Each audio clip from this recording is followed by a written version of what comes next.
Welcome back. I'm Kim Bailey, she's Fulyana Osborne, and this is Inside Exec. Today we're going to talk about how best to prepare yourself and your team for an event, and we're basing it on the small to medium business model. The topic itself was inspired by some people that I observed over the weekend. I've actually been at a rather large event this past weekend, a 3-day event, and I was intrigued by both the good and the less than good preparation of people for events such as this that I observed over those 3 days. Both ends of the scale. Some really poor preparation and made it difficult for the people to do the jobs that they were supposed to be doing, and some really great preparation and training that allowed a particular group to both enjoy what was an exhausting weekend, but to feel that they had presented their organisation in the best possible light. So where to start? Obviously, if it's an event, you know well and truly in advance when it's going to be, how long it's going to be. You also know the venue, obviously. And so I guess the first thing for me in that situation would be to think about my target audience. Who am I expecting to be there? Who do I want to engage there? Who are the ones that I will see anyway? And how do I help my promotional staff to not be engaged with those people for too long and thus miss out on the people that we do want to engage with? Then, and only then, do I look at what it is, the information that's being presented, because until you know who it is that you're targeting, you can't get that information or even the promotional products right.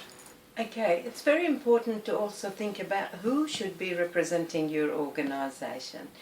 You think about it from the point of view of the audience. So you're going through an event, there's many things that attract your attention.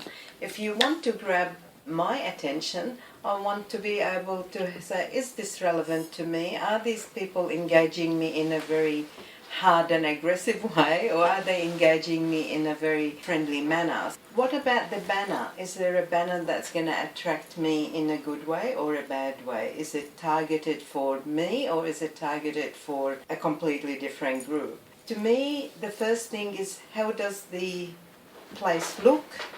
What are the first things I see? The colour, the movement, the words. But most importantly are the people behind that counter, behind that desk, whatever it is, the stand, whatever it is how they will engage with me and other people. And I think that's really important, because it just reminded me of one particular stand that I saw at the weekend that I hadn't thought of previously. 2 people who were senior in the organisation, and obviously the organisation thought that these were the right level of executive to have at this event. One was excellent and one just really should not have been there. He didn't want to be there, was my impression. Maybe he did, but he didn't know, or it wasn't in him to present in a way that engaged me as a potential customer, and it wasn't presenting the organisation in a good light, because my impression was he just shouldn't have been there in comparison to the other one who was outstanding in the role. So the easy thing is to say, well, it's this kind of event, so these are the people who should be going. We're looking for new customers, say, so we should have the marketing person there, we should have the operations person there, we should have the sales executives there. That's not necessarily the case, because this interaction, this event, might not be the right venue for those people to be present, to be presenting the knowledge and the information that they have about the organisation. They might be better off at formal meetings than they are at the one-on-one interaction that happens at this kind of an event.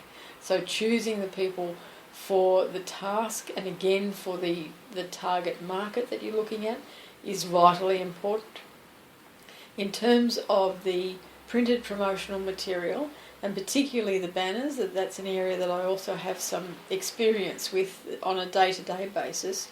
Please don't just put your name up. What does your name say? It just says who you are. It doesn't tell your potential customers what to do or what you can do for them. What problem are you going to solve for them? Because that's what they're interested in. The only thing they want to know is, well, how are you going to make their life better? And until you tell them they won't know. And if you tell them with something that's printed so they can see it, then they're more likely to engage with the people that are there. It makes it easier for the people who are on their feet all day interacting with anyone and everyone. The next thing that I think is as important is to have what I call audio logos. Short, less than a minute sentences, couple of sentences that tell people quickly about the organisation, why you're there and what you can do for them, so that it is the engaging part of the conversation that will start up an interaction. The people that are actually representing the organisation got to be in a position where they have been trained for the event with all these things that we covered so far. Also the topic itself, can they answer the questions? Ask questions. I'm not expecting them to answer every single question, but by and large most of them, and how to handle a question they haven't got the answer to. So there'll be a follow-up, encourage a meeting, look it up. Kim mentioned to me earlier, one of them had their iPads ready for information. That's pretty good, and referring to that. I want to give you an example of one of those events where for a small company with a kitchen renovation. Now, I doubt if many people would walk up to somewhere like that and make a decision on the spot. However, people who are looking for this particular kitchen company, they know from experience and being in other events and expos that the people that look at their stand, they have been looking for the kitchen. They've done some homework. They could be at various stages, at the beginning, middle, or nearly decision making. Either ways, they want to know how is best to go about selecting the kitchen that would suit them, for in this example, and more importantly, the interaction with the company, the service, not just at sales, but during and after. Whether we like it or not, the people will be judging the company by the people that are at the event. They may have nothing whatsoever to do with actual kitchens. They might be in the back office or wherever. So it's really, really important that that image, as Kim said, not just the rank or the person who signed off, it's the person who would best engage and give that customer service. And it is the point of contact for your organisation. So you want it to be people that your potential customers can contact afterwards. And the other change, I guess, that I see that's happening at these events is the introduction of technology so that people can get information while they are there, even if they don't have to make a decision while they are there. That it's not, as it used to be in years gone past, the fishbowl that you just dropped your business card in and then you got a call a bit later on, or you put your name down on a mailing list, or you put your name down for their email newsletter.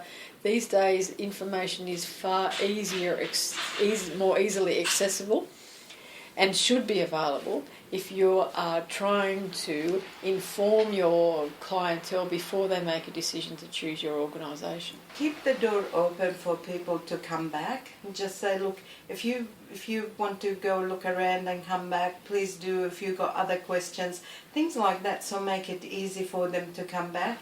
Give them a personal phone number they can ring, so they don't just ring the customer service number, they come and ring somebody specific. Make sure that one of the things that impressed me with this particular client is that he had taken enough information so when they came back or when he rang up, he knew what they said at the meeting. So they captured, so they listened, they understood. And they thought, oh, okay, so there was a connection at the beginning. And then it's a matter of doing the rest of the sales and building the relationship. So firstly, learning from customer behavior, from previous experience, modifying your approach at those things to make sure that you respond in a better way and that you follow up if you make any promises. And if you can't help a customer or a potential customer for whatever reason, I think it's also leaves a really good impression of your organisation if you offer them an alternative, or if you offer them a way of finding out the information that you haven't been able to provide or you can't provide for whatever reason. So I use as an example, one of my other online activities is a lolly shop. I don't carry stock because I have learnt over the years that there is only a certain amount of, or certain types of lollies that people will buy online because they're ones that they can't get through the supermarket or any of the other places that they might go. Sometimes they're an imported line and I don't have access to them all throughout the year. So if people ring or they email me and they'll say, can we get, say, sherbet fountains, for example. So those of you who remember sherbet fountains, they were a yellow tube with licorice down the middle. They're made in England. They were made for many years by Barrett's and now made by another organisation that bought Barrett's out. But they do still come out to Australia. For anyone who was in my generation, we had them at school. And if you like licorice, it was okay. And if you just like the sherbet, well, you've always had a friend who liked licorice, so you could hand that over anyway. And I don't think the licorice ever worked as a straw, but I'm probably getting off the topic now. Yeah. The great nodding of the head. Oh, please, stay on topic. Anyway, I don't have them in stock all the time, or I can't access them all the time. So someone will email and say, have you got them in stock? Can I get them? Can I get 48 of them, which is a box size? And I will say no. I don't have them in stock, the next supply is not coming out for such and such a time. And then I will say, but I have seen them in this shop or that shop, or you could try these people because they import themselves rather than use the distributor that I use.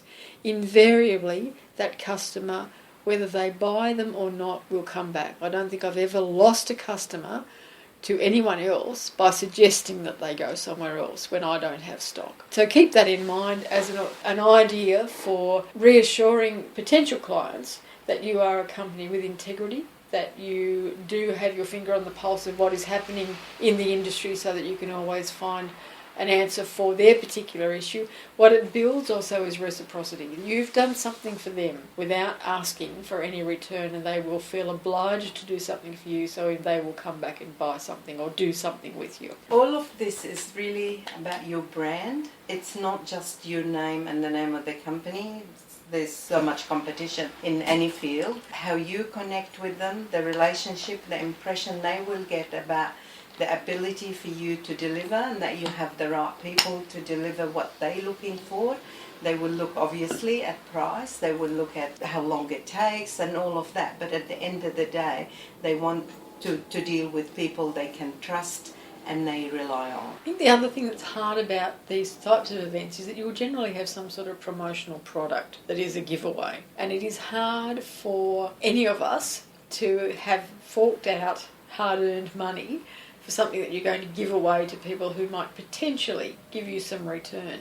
And if you go in with that attitude, that gets transferred to the people who are representing you at the event.